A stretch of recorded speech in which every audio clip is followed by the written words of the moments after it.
and we are continuing our council meeting of December the 10th that we started at 6 o'clock in a workshop session, so we have returned from recess. We do have a quorum. We are missing Councilmember Schaffner, who is out of town on business and didn't notify the council of said. In just a minute, I'll ask everyone to stand. We'll be led in an invocation by Pastor Joel Keeley of Barra Church, and then after that, be led in the pledges by Councilmember Fleury. Would you please stand?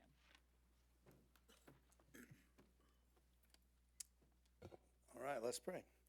God, thank you for today. What a gift. A lot of people didn't get it, and we're so blessed to live where we live and have friends that we have and have leaders that we have and servants that we have and schools that we have and safeties and freedoms that we have.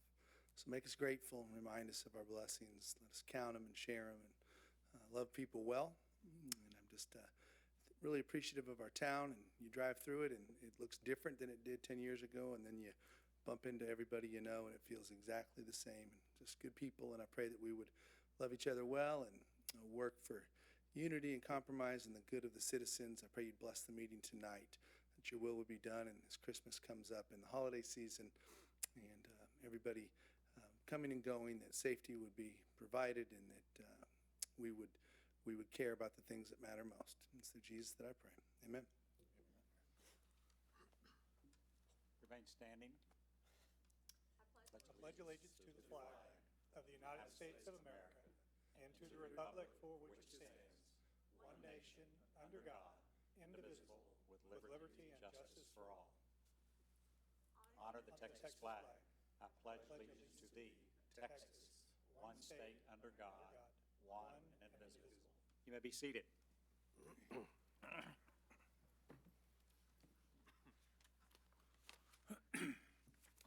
It is time for citizens' presentations. This is an opportunity for citizens to address the council on any matter, whether or not it is posted on the agenda.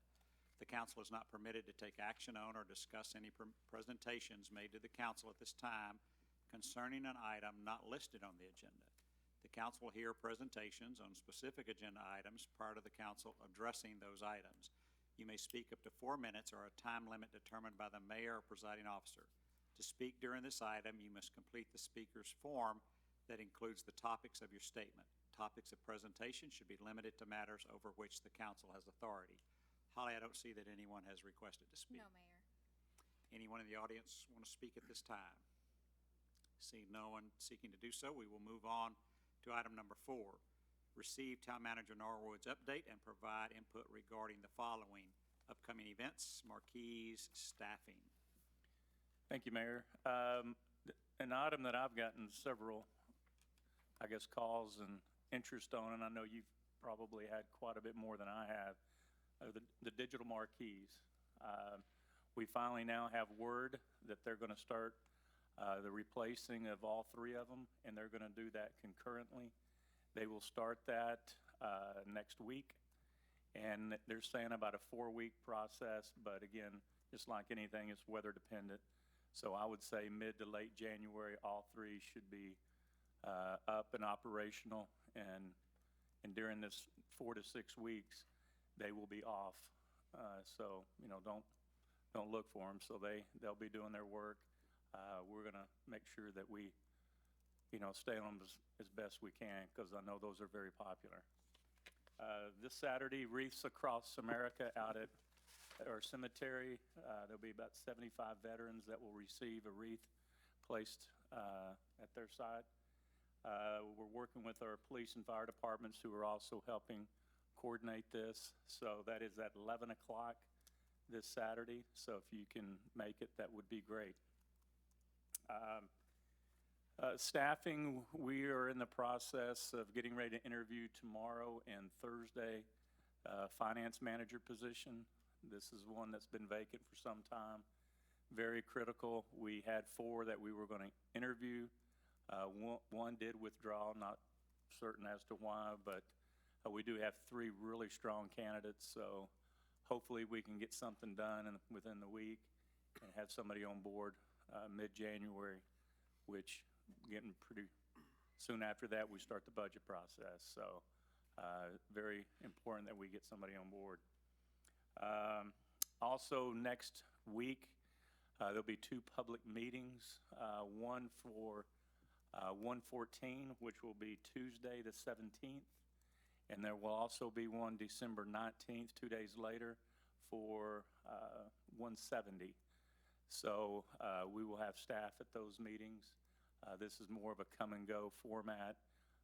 There won't be a standard presentation, but, you know, both of those projects are very, very critical for the town. So, again, and finally, PD 30, we've had some drainage challenges out there. We are working with the contractor. I know Tommy has spent quite a bit of time getting their attention. I think we do have their attention. All parties are committed to making a solution. We do have the leverage as far as the SWIP or the SW3P that we are working with. We're trying to get a meeting set up this week. Probably not going to happen, so we're going to shoot for next week, and that would be with all the parties. And if we can't get something next week, then it'll probably get pushed off to after the first of the year, but we're well aware of it. Tommy is out there probably daily at least. So, and finally, Christmas in the Park this Saturday. Thank you, David. Thank you, Holly. So that will be this Saturday, and that is very well attended. And I know there's other festivities going on throughout this time of the year. So with that, I have no further reports. Council, anybody have any questions on those reports? And just to reiterate, the Wreaths Across America, that is a national event. It's very special. You know, the whole country participates in this remembrance and honoring our servicemen and women. And I know Carl will be speaking there. It'll be a short program, but a very moving, nice program. I know Councilman Bowen's wife, Mindy, has been instrumental in getting that set up as well, and our Mud Director, Kelly Castanway. So a lot of members of our community have worked hard to put this together, along with, like Steve said, with our PD and fire department. I encourage everyone to go. I believe this is the first year we've done this.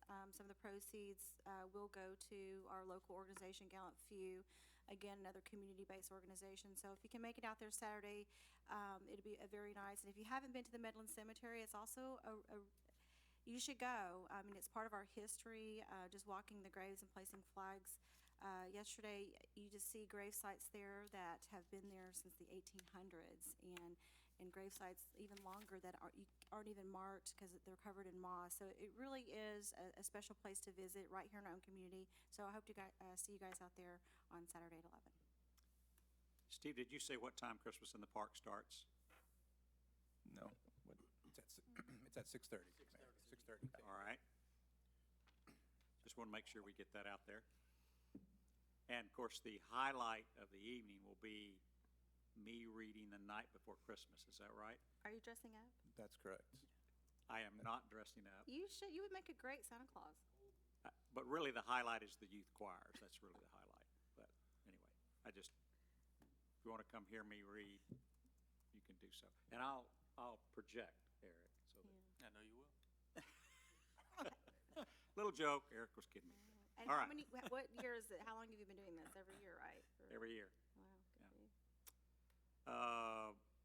All right. So no other questions on item 4. We'll move on to item 5. Town Triumphs. Chief Arata, Holiday Safety. And let me just introduce this, and we still can't come up with a title, but that's one we've stuck with for today. But one council meeting a month, I want to have something positive from a different department. It's not about a bunch of numbers and charts and graphs. It's about some positive things that we do that a lot of times our citizens may not be aware of. And just a short little, I guess, story. I had a fire chief that kind of took it a little far. No pressure, Gary. But they dimmed the lights and had a runway basically coming down right like this here. And it was a fashion show. And he was showing all the different uniforms that firemen wear. It was, in the fire suit, it was in an EMS, It was in swiftwater rescue. It was in, extrication. It was hazmat, you name it. So, I mean, they made it fun, but it also sent a message that, the firemen do more than just put, wet stuff on the hot stuff. So again, this is going to be a monthly, and it's 5 or 10 minutes, something very positive and hopefully informative that people aren't aware of. Great. Got that? All right, let's hear the Mayor, police council. being first on this. Okay, yes, thank you.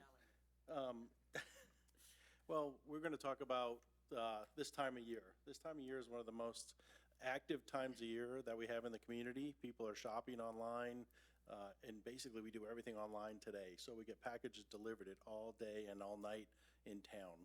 And so one of the things that we really put an emphasis on the last 2 years is protecting those packages. So we have a program, we call it our Package Patrol or Package Protection, and this year we got a little help from the state. The state went ahead and passed a new law called the Package Pirate Law. So it went into effect in September, and it enhanced the penalties for anybody stealing packages. So like I said, 2 years ago, we had one reported package stolen. Last year, we didn't have any. And right now, we're still on track to hold that as the protection level increases. But what the law does is if you happen to catch somebody who's been stealing packages and they've stole less than 10 houses, which we'd have to prove, it's now a Class A misdemeanor. So less than a year and $4,000 fine. But if they're stealing 10 houses or more, it becomes a felony, and up to a third-degree felony, and it has enhancements and stuff. So, but we've done great work, and the governor, when he signed the bill, it was all about protecting what the new commerce is. It's all about people living and working and then have everything shipped to their homes. And so he wanted to make sure that when you came home, everything was still there. So what we've done in town is we utilize our volunteers and our police officers and our command staff. So starting in November, we really put an emphasis on working with the TCVA and the COPs and say, hey, we need exposure every day, all day long, and even into the night, following trucks around and just paying attention to what's going on. And we have the command staff drive around and mark police cars or the pickup truck. And then we use our spare car that we're trying to sell. It's on the internet. And we park it around town. The volunteers move it around. It's a ghost car. I mean, I think a lot of police departments do that. And you see it parked around town at the schools. We have different locations. The COPs and the volunteers move it around for us every day so it doesn't look stale. And it's working. I mean, do we have threats in town? Absolutely. We arrested someone the other day that was actually using one of our vacant homes and having packages delivered to. And the property manager saw it and called us and said, this isn't right. There's a guy in my house with boxes. So we went over there and we took care of that issue for him. But they found a house in town that was vacant and just started calling in orders and started getting things delivered to it. So it does happen. But with our volunteers and our extra police department officers and command staff going out, spending a few minutes every day, just being exposure in town, driving around and actually going up with the UPS guys, and they know it. If they think something suspicious, they call us too, because we have that open relationship with our delivery people. Amazon's a little bit harder because there's so many people and so many different types of vehicles. I mean, you may have seen it on your own street, a car full of boxes, driving up and down the street, you have no idea who they are until they get out with their vest on or their tag, right, and come up to your house. So, but our volunteers have played a tremendous part of this program, and I can't thank them enough for the amount of time they've put in over the last 5 weeks so far, and still 2.5 more weeks to go. So, because Christmas is right around the corner. So, we do it. We want to keep it at a zero thing, so we're doing everything we can to maintain that. We have looked around. Roanoke's done a really good job. I think South Lake, we saw they had somebody get one taken. So, but that's what we're trying to do, and we're doing the best we can. So, just wanted to say thank you for the support. Mr. Norwood's also thank you for the support of making sure that we get out there and do this. So, any questions on our? I think it's been great, your new social media campaign, letting us know what's going on, and I know we're still trying to catch up to South Lake because their page is pretty good too, but it's great to read about what you're doing and appreciate what you're doing, and also the volunteers. I know TCVA is a big part of that, and our Citizens on Patrol.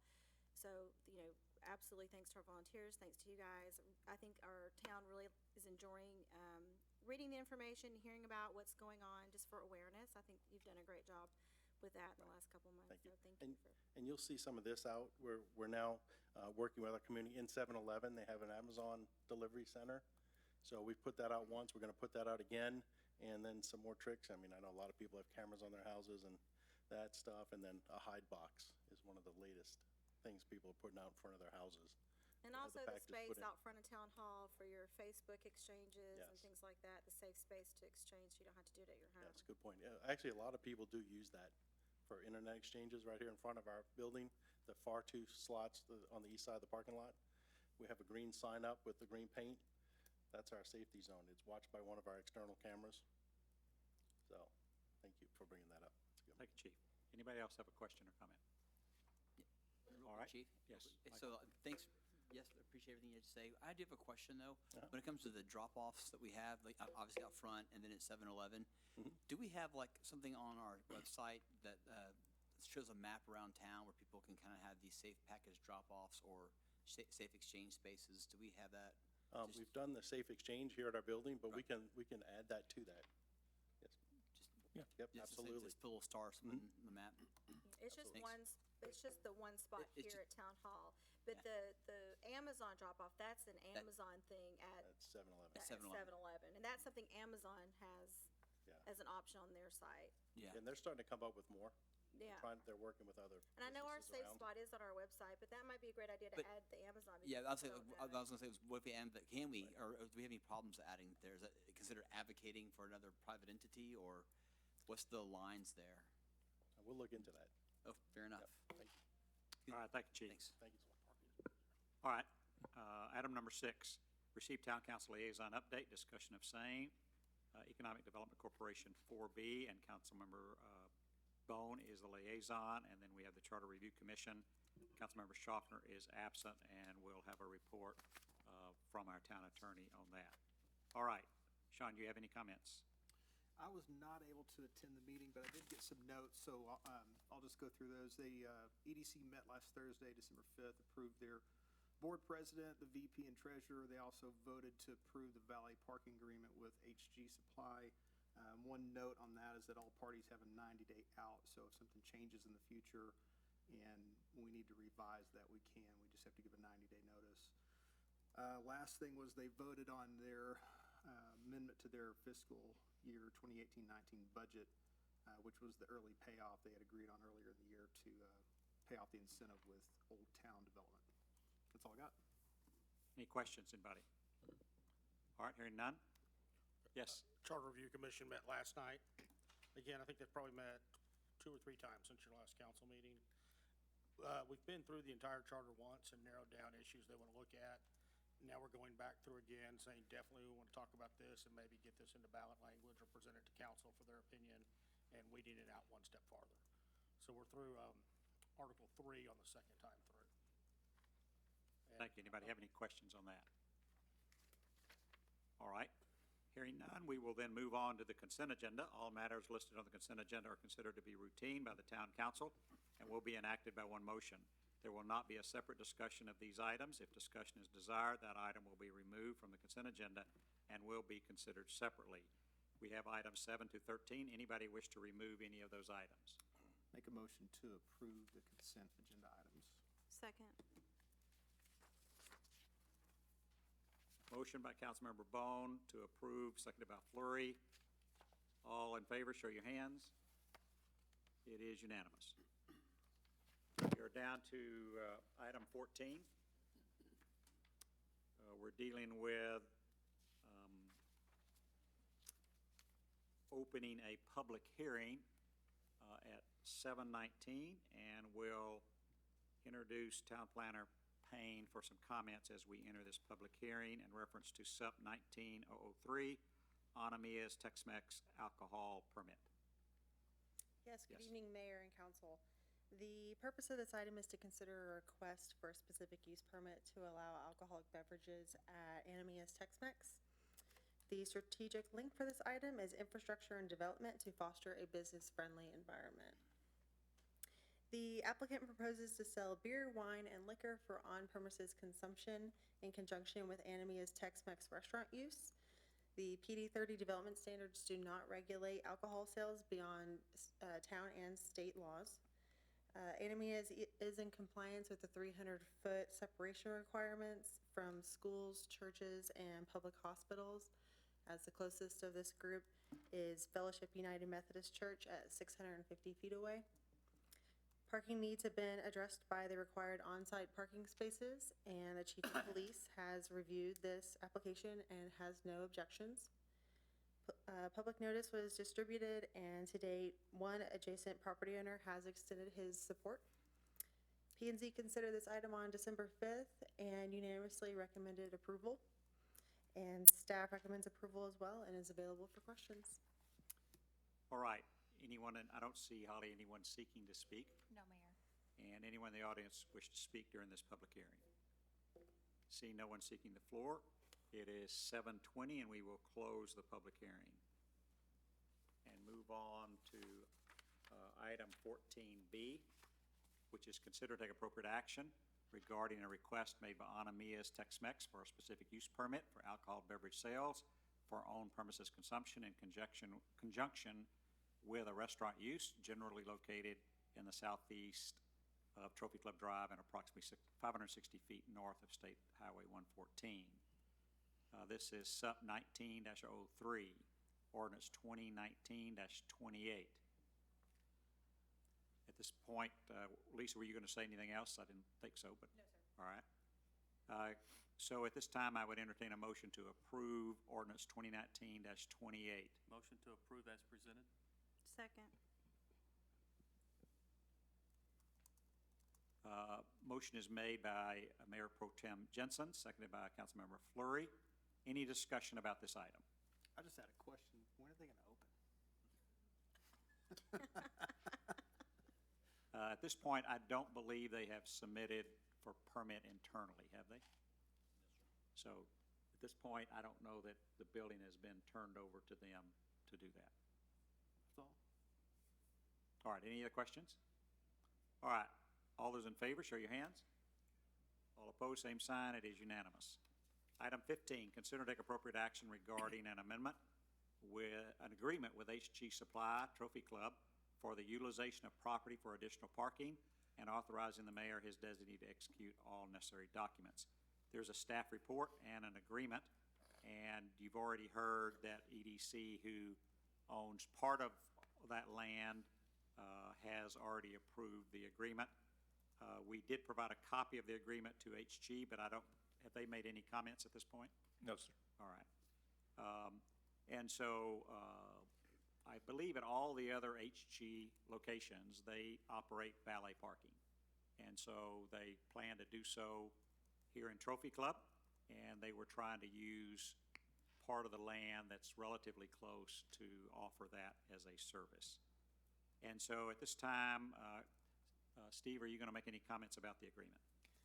Really, there's nothing more to add. You know, the main emphasis is this is a 90-day agreement, bottom line.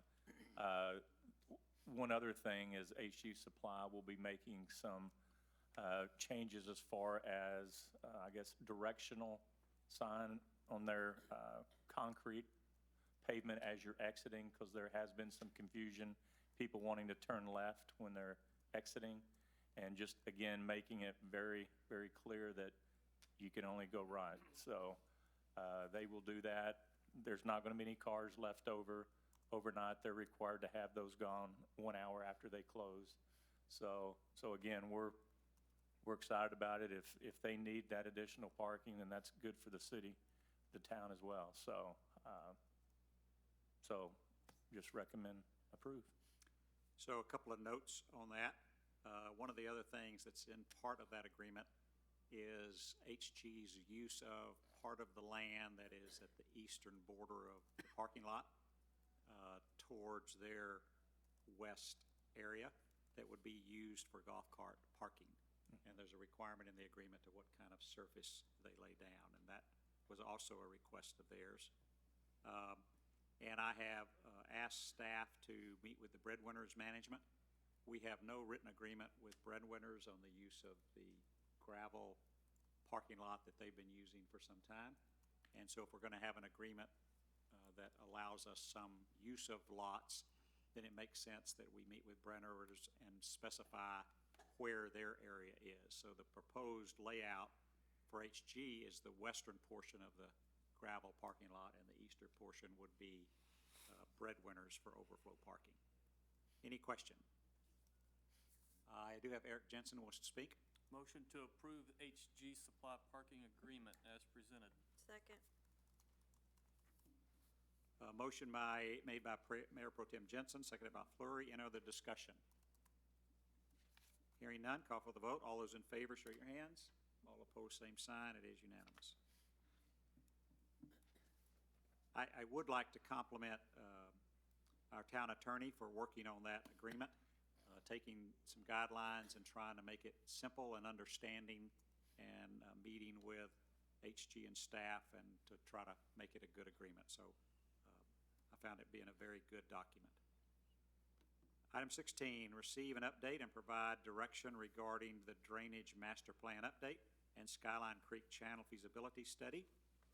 Steve, are you going to talk, or apparently Tommy is? All right. Good evening, Mayor and Council. Tonight is an update on the Stormwater Master Plan Phase 2 that was requested back in April, and we started with Freeze and Nichols. Tonight we have Mark Shire and Wiley Gorp, which are basically the ones that we've been working with directly and that wrote this process. The draft that you were sent earlier, because they distributed it to us in August. August. It is just a draft until tonight's meeting to see what direction we might get with it, but they will be able to describe to you all the ins and outs of what they've discovered and what they feel is best for us.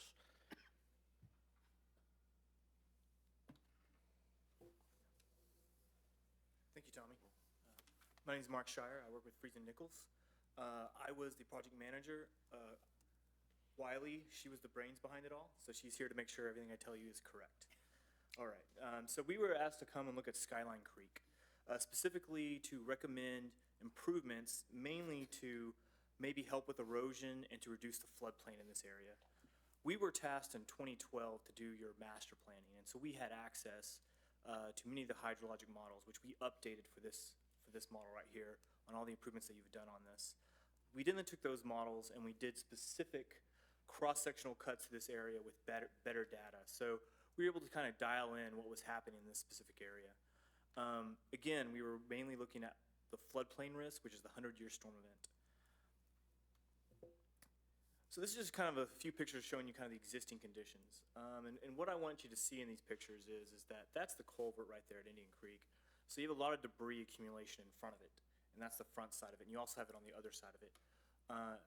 Right there you can see that that's a manhole that's not part of the cities, obviously, it's part of the utility districts, but that's also in the creek. And then the far right one right there, that shows you how constrained this creek is. And so it's approximately about 30 feet wide, and it's walled on each side. So essentially this is all private, the city doesn't own any of this land, and all of this was encroached upon. And that's very important to what our analysis will show with what we can do. This was the culvert that was installed in 2014. Freeze and Nichols did not do the plans. And a couple important things to note here. When they installed it, they called for one of the culvert boxes to be plugged, which is kind of unusual. We don't normally do that. And then they called for the bottom 2 feet to be filled. Now this is important because we did this in our 2012, and then this study we did here now. The creek needs to be lowered by 2 feet. So what they really did was they installed 3 culverts that they have the ability to be lowered. And then, of course, we'll get to a picture which I'll explain why they sealed off that 4th one. We modeled and did the 10-year and the 100-year floodplain of what this is now. Now, this is reduced and somewhat different than what the FEMA map will show, which I'll show you here in a little bit. 4 structures in the 10-year floodplain and 14 in the 100-year structures are in the 100-year floodplain. Both the 10-year and the 100-year overtop Indian Creek Drive, which Tommy can attest to. He's been out there a few times and had to divert traffic, and I'm sure y'all are aware of that, as it overtops several times a year. When we look at our problems from, say, a life loss situation, that's probably the most critical. I'm not overly concerned with some of the floodplain issues, especially on the downstream side of Indian Creek. As you can see, that's really kind of in the flood fringe. Those velocities in that water is going to be very shallow. It's going to be very slow moving. So I'm not concerned with the loss of life there. Really, when I look at it, loss of life to me is when you see that overflow of the culvert. People will drive through that, and it takes about 1.5 feet of water to float that, to float a car, and then you have real problems. So here's that existing culvert, and I kind of wanted to explain to y'all why this is overtopping. So what you can see here is that the culvert is very wide, and the creek is very narrow, and that's true on both the upstream and downstream side of it. And so what our problem is that if you think of it like a straw, so essentially on the other side of the culvert, it's a straw. It's outlet controlled is what we call it. And you can see how that wall right there very quickly cuts into it afterwards. So not, I would say surprisingly, if we open up that fourth culvert, it does not help. Because you just immediately downstream, you run into this very, very narrow straw of the channel. And it doesn't matter if you open up that fourth culvert or not. It's there that if ever in the future we were able to make the channel wider downstream, you would have that added capacity. But in its current condition, it doesn't make a difference if you open up that fourth culvert or not. And that was a bit surprising. We ran that model several times, and we really dug into the calculations, and just every time our analysis showed that the culvert's always outlet controlled no matter what you do to the upstream side. I even did a fictional thing where I opened up the front end of it as wide as it could be, and it just didn't matter. It was always the downstream end. It's just a straw. So we kind of, after running the existing, kind of recircled. We were wanting to do more initially, but seeing that really it's that downstream section, channel section that's really getting us. We kind of wanted to look and think of which alternatives we'd look at. So of course we look at the situation where we can do the best or most benefit, which is eliminate the floodplain, eliminate all overtopping. And then kind of the second bit, we kind of backed it off and said, okay, what if we just wanted to keep it from overtopping and say the 10-year event? What would we have to do to accomplish that? In general, our improvements, and right here is an example of a project that I just completed, Farmers Branch, I believe. And so that kind of shows you what we want to do. We wanted to widen the channel. This is a 50-foot section, and this is what we approximately need here at Skyline Creek, a 50-foot section. We would kind of do a towed wall section, and then as soon as we could, kind of get to a kind of a MFC, we call it stabilized earth embankment, and kind of come back into the gentle slope as quickly as we could. Essentially, as it was modeled, this required each homeowner giving up about 10 feet to 15 feet of their backyard to make that happen, just to kind of give you an idea. We also had to lower the creek 2 feet, this whole section. So this is not minor work. This would be dredging the whole creek 2 feet and widening it. So this would be a major construction project. And as you see here, we recommend that we'd have to get easements, and then of course, this type of work would require coordination with the Corps of Engineers, the 404 permitting that we're all familiar with. So alternative one here, we were able to essentially just prevent the overtopping in the 10-year event. It's still very extensive. We had to lower the channel all the way to that point, which is kind of what you see in that area. And essentially on the front side of it, we're kind of broadening it out, and we are opening up that fourth box there. This came in at $4.3 million. You can see from the picture right there that we remove on the downstream end many, if not all, of the structure from the floodplain. So there are immediate benefits to just this. But essentially, you have about 1,000 linear feet of channel improvements that you saw on the previous page.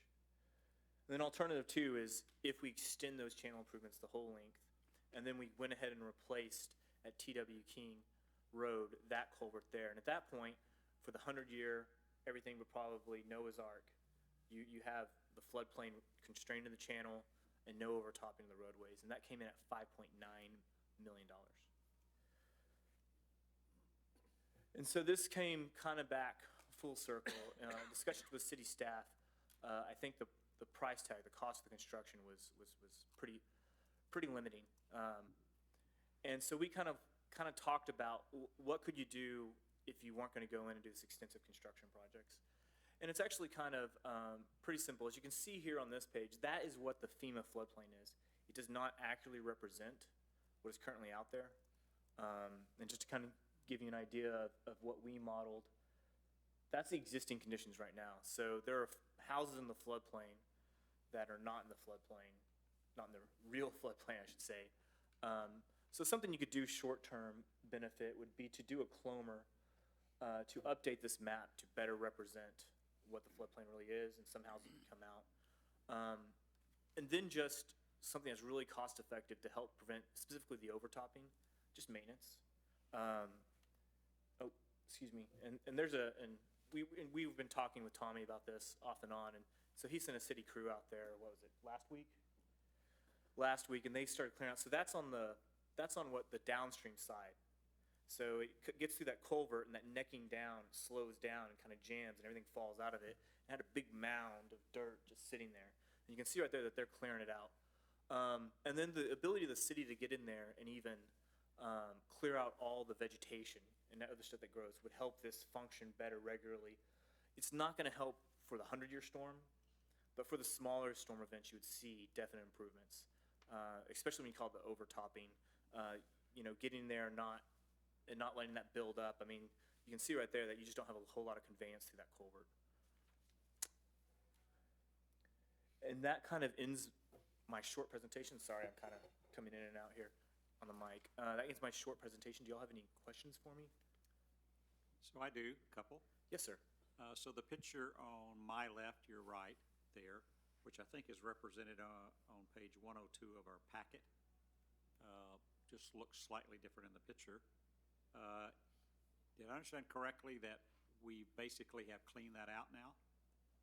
Is that the work on the right?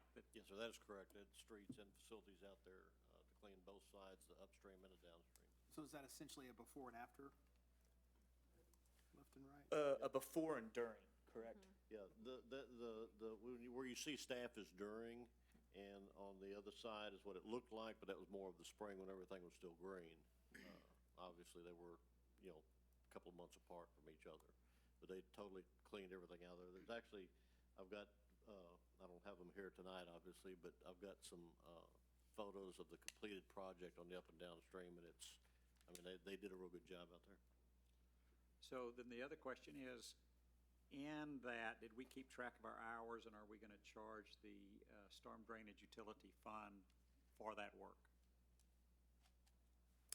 It's a very good question. I'll Yes. get back with you on that one. Yes, Steve, in your comment? Yes, we will charge drainage utility. So, council, if you looked at your handout, storm drainage fund, assuming that audit holds true on all of this, we would have over $500,000 in the storm drainage fund. We typically use that when we're doing road construction and we're redoing storm drainage. So, anyway, I just was curious about that. And then the last thing was, you mentioned, Mark, to do a clomer. Do you have a price for what the clomers would cost? And so right now, I don't have anything I can give you off the top of my head. Ballpark, 30 to 40-ish. It depends how, 30 to 40,000, let me be specific. It depends how far you want to run the model. So we have a lot of information and a lot of data. And so if you're just happy with what's now, it's going to be closer to the 30-ish side. If you want to, say, look at this whole entire reach and see if there's a benefit to looking at it all, your fees to FEMA are not cheap. So the 30 to 40 is plus fees? Yes, FEMA charges $7,500 for a clomer. Does that sound right? I'm just to make sure I'm right. About $7,500 for a clomer. It's even more for the official loamer. And so those will be in the range there. And excuse me, I mean a loamer. In this case, we're not actually building anything. This is just based on new information. Okay, so a loamer. So a loamer. And so it's about $7,500 to $10,000 for the fees that FEMA will charge. And essentially, most of that fee is you have to build these very exacting maps that meet their standards and plug into their system so that they can then update them. We've done a lot or most of the modeling work. We'd fine-tune the model more. We'd have to create what's called a floodway model, which is something that's not really used anymore, but it's a FEMA requirement. What's the advantage to the citizens to do that? So the advantage of the citizens is that the ones that are currently in the floodplain would no longer be in the floodplain. I would say overall, the advantage to the city and the citizens is accurately showing risk. So those that are not carrying flood insurance maybe wouldn't have to, and those that are maybe wouldn't have to carry flood insurance if they fell out of the floodplain. Correct.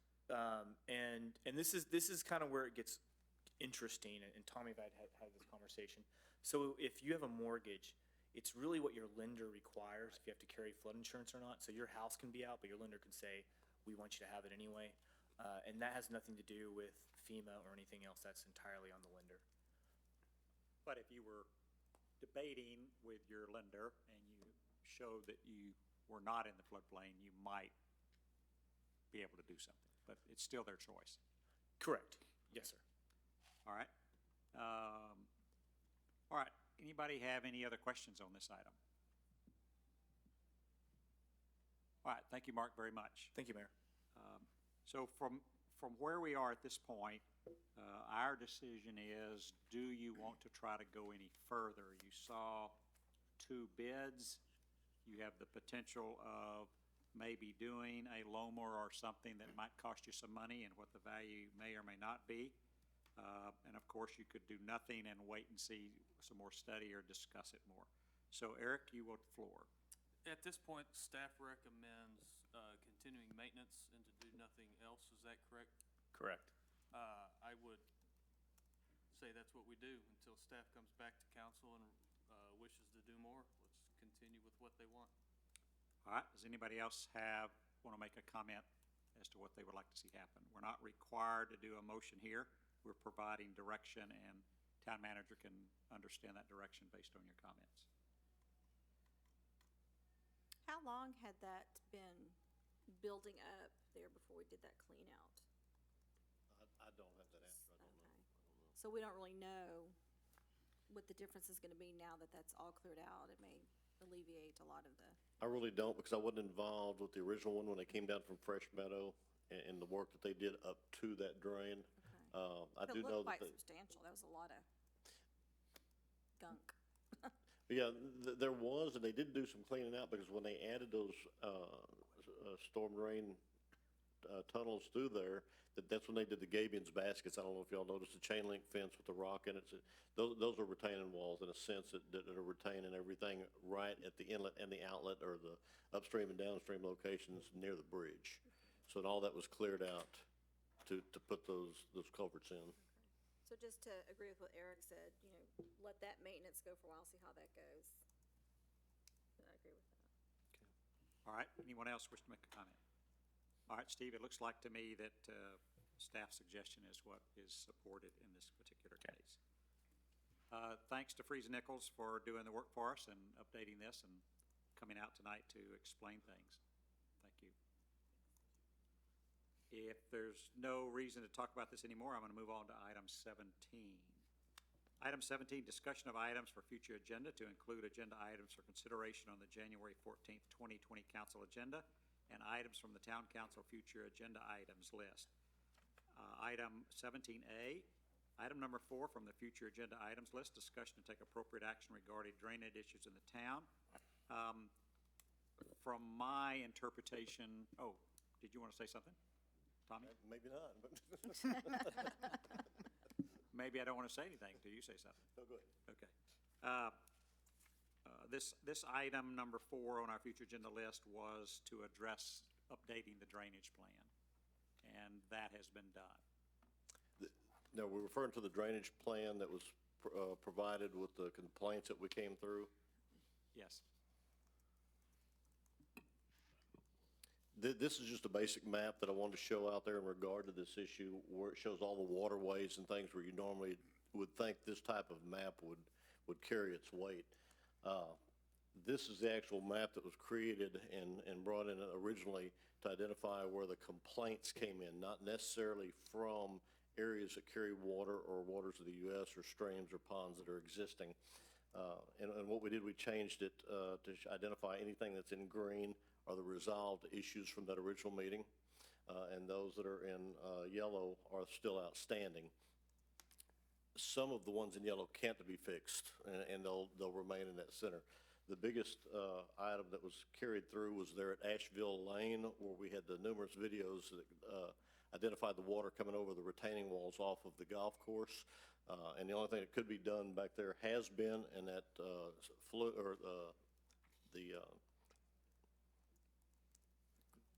ditch behind the wall, which carries the water, has been deepened and widened and is carried down to a storm drain outfall just north of Asheville to go back below grade. Now, keeping in mind the thing that I stressed in the very beginning when all this started was the amount of rain events or amount of water that was falling during the events during that last 18 months where just everything was saturated. But the grade is lower than the top of the retaining wall. There were a lot of places where the water had taken out the soil behind the retaining wall, which is dangerous by its own route. But the golf course came in and reworked the flume, lowered it, resodded everything to make it good and solid, and carried that flow right down to that outfall there at the end of Asheville. The next biggest issue, obviously, is the PD 30 and the drainage coming off of there. The big event that we've had out there is North Texas, which has their SW3P for the entire site. Hasn't been out there in weeks because they're finished with the infrastructure. So there's really no need for them to be out there. They are still policing it, and we are still doing every week we do 2 inspections out there to give them the information that they need if they need to go into corrective action. That is now shared with the smaller SW3Ps and responsibilities of the private owners of each entity that's out there between the townhomes, the hotel, the apartments, and the retail. Is all sharing that responsibility. They really weren't taking us serious there for a while, and as of yesterday, for the first time, they found out, yeah, we will shut you down if you don't pay attention to us. If you notice today in driving by, they had very clean streets. The erosion protection is starting to go back up. But just a week ago, we had them replace the silt fence or silting material that is in the drains that are in the fire lane. And they had already been breached because somebody in their infinite wisdom came through and punctured all of them so that everything that went into them would go on into the storm drain and back out again. That's why we decided to shut them down yesterday and had a meeting with them, had all the superintendents together, said everybody's got to play nice in the sandbox and work together even though it's not your discipline, for example. We had one that says, well, that's their property. Well, but you're sharing that fire lane to get your equipment there. I think they all pretty much understand it now. We've told them they have to clean at least twice a week to make sure that it stays that way, and they know that we're going to be there again to make sure that that happens. But we will constantly do that. That's part of what our ordinance is for, and what the duties of the street staff as well as the building inspector is when they go out on a job where there is construction, is to maintain and keep up that they're taking care of business where they are. I've also requested all of their up-to-date reports, which they're required to provide upon our asking in regard to the SW3P inspections. That's something that their third party has to do anyway, either 24 hours after an event or every 2 weeks, where we take it on our own self and have on every project in town to go out twice a week and do the report that we need to do. All right, thank you. So a question, where someone poked holes in the protection to keep the inlets in the fire lane from accepting stormwater, and therefore we potentially got debris in our storm drains. I know once before you cameraed all the storm drains. Have you done it since that breach? Not that time. They're working on that now because they're wanting to go ahead and get their subdividers agreement released, which won't affect anything. That is separate from the SW3P. But since they are through with the infrastructure, they're still going to be responsible with the grading and drainage, but they're doing their as-built for us right now, so that'll be taken or done again.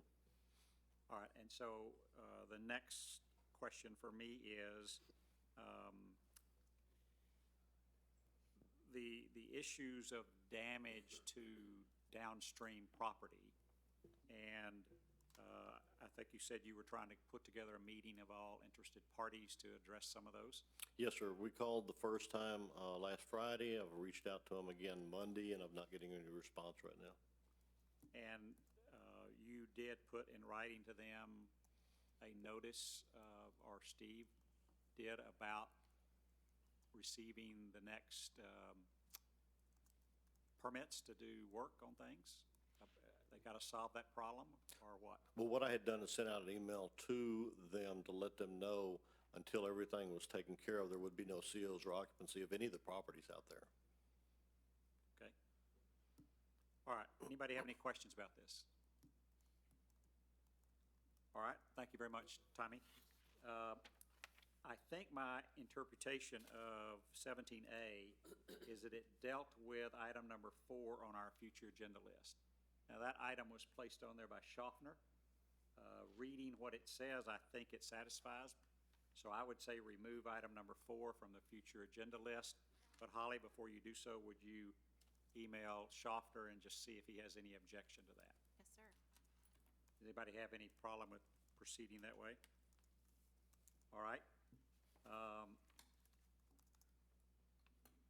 And then on item 17B, item number 5 from future agenda list, review the town's charter and code of ordinances to allow the council to take action to enforce deed restrictions or covenants. And so I know there's been some research about that, David, so you want to Yes, sir. update us on that? Anything we would have in the charter or ordinances or anything we would enforce, we would have to comply with state law and our local government code and everything else in order to adopt, go through the zoning procedures to adopt and everything else. That combined with the new state law that took effect in September, limiting our ability on several things, most notably on materials. Now, any material that's recognized by any or allowed by any recognized international code, we have to allow. That applies to us, but it does not apply to HOAs, deed restrictions, or anything like that. Because of that, I still think we need 2 separate paths to go along.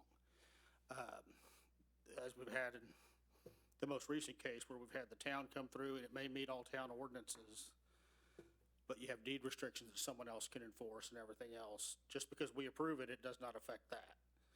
If we combine them, you can mess that up.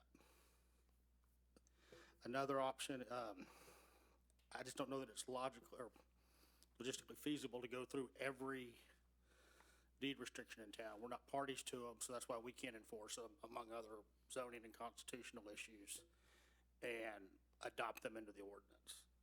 You may have different ones within one subdivision or things like that also. I did get an email today from former Councilmember Ryland Rowe that I haven't had a chance to work through completely, trying to ask about maybe focusing on density and density changes. And Which address is it that way. different than this. Well, using that, focusing on density to address some issues that deed restrictions and HOA covenants enforce. And would one of the alternatives would be rezoning some sections that had some deed restrictions and lost them, and we go through a whole process of rezoning just those lots? The key there, we're making sure the lots are contiguous in a subdivision, notifying everybody affected. We do have the right, we have notification procedures to change zoning within town, and really selecting which ones we want to enforce. And we're really not enforcing the deed restriction. In a case like that, we would be looking to make sure our zoning ordinance matches or addresses some of the same things. So example would be in the last situation we looked at, it was zone R10, I think. The reality is that most of those lots Were built would have on been a big- greater than R15 Correct. and could be zoned R15, and had they been zoned R15, what the person was trying to do would not be allowed unless that particular lot went through a approval process. Maybe. Correct, and if it came through the approval process, you wouldn't have heard the hateful words ministerial duty, Right, because it didn't match the ordinance. right, okay. It didn't comply with the ordinance. All right, Eric? So how about if we focus on everything that's not in an HOA? As opposed to, like, just townwide? The HOA is gonna handle the majority Okay. of the properties.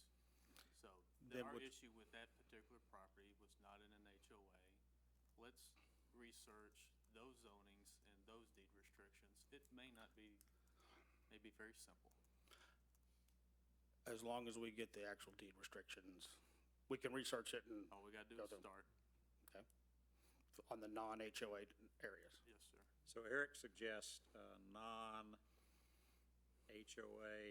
areas. My assumption is nothing past Tom Thumb to the west and the north, that's all HOA.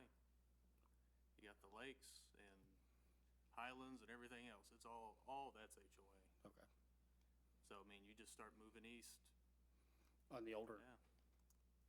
is it, Yeah, I mean, then you're gonna hit, there's of course lots of HOA still over there. are there specific deed restrictions where prioritizing enforcement, obviously lot size, things like that? We know of two. Oh, yeah. One that we just dealt with, and And one in then that one previously that we dealt with that where complaints were of, where we were examining attached Oh, accessory garages. structures. Yeah. So we came across some deed restrictions on that particular development and in the last one, and those would be the first two that you could start on and say, is there a way to accomplish that? Now, it does mean rezoning, and therefore it changes our zoning map, and there's some issues with that, and notices and all Well, sorts there's a of. process for that, though. There's a process, but to me, if we're ever gonna be to a situation that we could deny something, we would have to do that process. Correct. And I'm not saying it has to be done in the next 60 days, Well, no. but if we can identify, go through and get the restrictions, then we would be in a situation, if we were gonna rezone it, that we actually have public hearings, get input, and it could be that the people don't want that to happen. And then we decide not to do it, so there's some wasted expense to that. But I think what we heard from the people in the last particular situation, a number of them would have supported limiting. Zoning. But I know there was one other property owner who said offline, I might like to do the same thing. So if we were to go through that, you might have that one property owner that says, no, I don't want you to do that. But we won't know till I guess we get there. So does anybody else have a comment or direction? I like Eric's suggestion. It lets us get started and see kind of where we are, and then we can come back on it. Anybody want to comment? Push your button if you do. I'm good. I like the direction. You like the direction? Okay, that's kind of what I'm looking for is yay, nay, because Steve Yes. is sitting there going, well, do I do it or not, based on Nick and Eric saying they want to do it. All right? So, Sean, So I like the direction we're going. And to kind of take it a step further, it'd be nice to see something, if it is something that the citizens do want, is to put it to where the town can help enforce some of those things, if it's, again, what the homeowners and citizens want. It'd be nice to see if there was some process that we put into place that would carry on when I'm no longer on council. And it's something that keeps going on. Process as far as, 'Cause I would imagine this is gonna take a while. as far as matching? Ordinance to deed restrictions. all right, Michael, do you want to speak? Yeah, my question was, one of the properties we discussed before, I guess there was originally a deed restriction that was there, and I was under the understanding the language was there that those residents needed to form a homeowners association at some point in time. Am I off base by the look in your face, or? I'm not sure on that. Okay, The because deed restriction would be separate from an HOA regulation. Well, I'm sorry, I guess yes, sir. One of the properties we had before, I guess in the deed restrictions, I guess I was under the impression that the language was written in such a manner that at some point, that area of town was supposed to have started their own HOA. It did have one. It did, yeah, so it did have The one, and we, language said that if there was no HOA present, the homeowners had to enforce it. yeah. If an HOA is there, they have regulatory processes to regulate that. Short of that, if it doesn't exist, then it's like I said, the homeowners have to take it to court. Okay.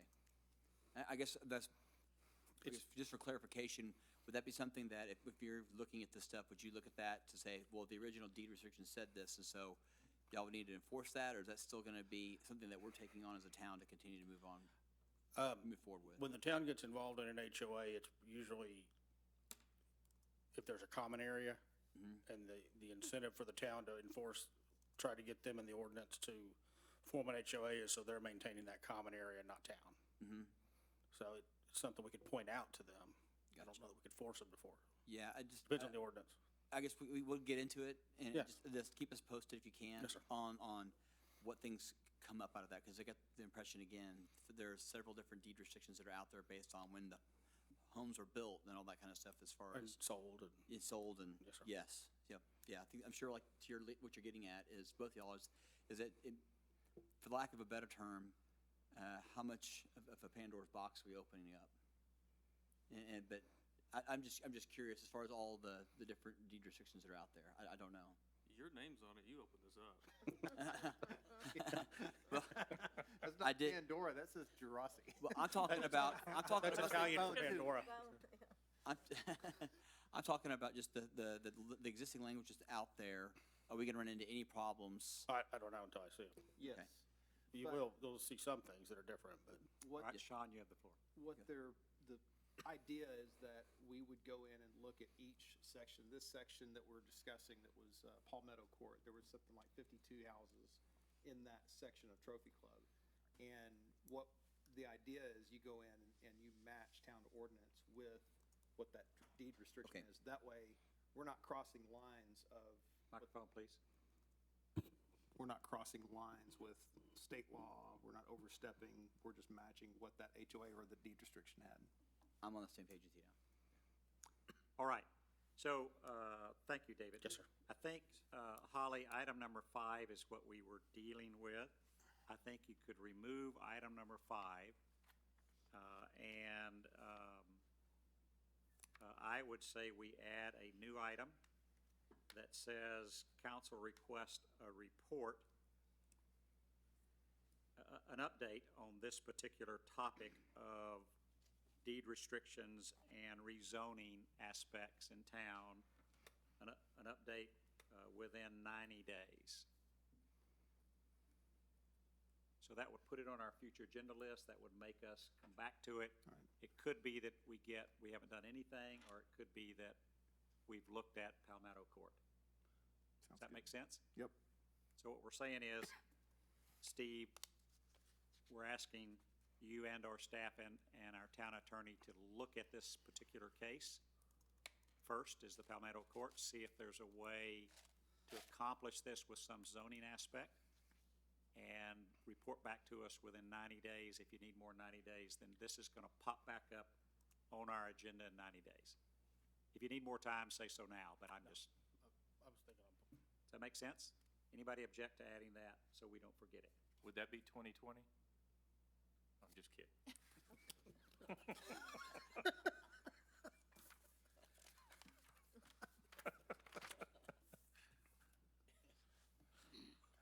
Well, I'm now concerned about hiring you. It's a good thing executive session is If coming up. you didn't know that it was 2020, then I'm sorry. All right. That finishes item 17 unless somebody has something else. All right, so before we go further into executive session, the matter that we have in executive session is the Denton County Appraisal District Board of Directors ordinance, that we name a person to be considered for that. So that is Resolution 2019-38, and we placed on the list initially as our nomination is Danny Mayer. And if you don't want to change that and you are ready to proceed, then I don't see any reason to go into executive session, because that's the only item to discuss. So does anybody wish to continue into executive session? Eric Jensen. Motion to Num? how do I word this? Motion to approve or nominate Danny Mayer as our candidate? Second? And approve Resolution 2019-38. Approve Resolution 2019-38? Second. All right, so my assumption by this motion is that we're not going into executive session. We have a motion by Mayor Pro Tem Jensen, a second by Councilman Bone. All those in favor, show your hands. All opposed, same sign. It is unanimous, and therefore we are not going to go in executive session. That would move us all the way to item 20. Make Make a motion. because we've made the 19 happen. So 20 would be anything else of which we have no other action to take, and therefore it is 8:04 and we're adjourned. I know you wanted to move to adjourn. I said it, you just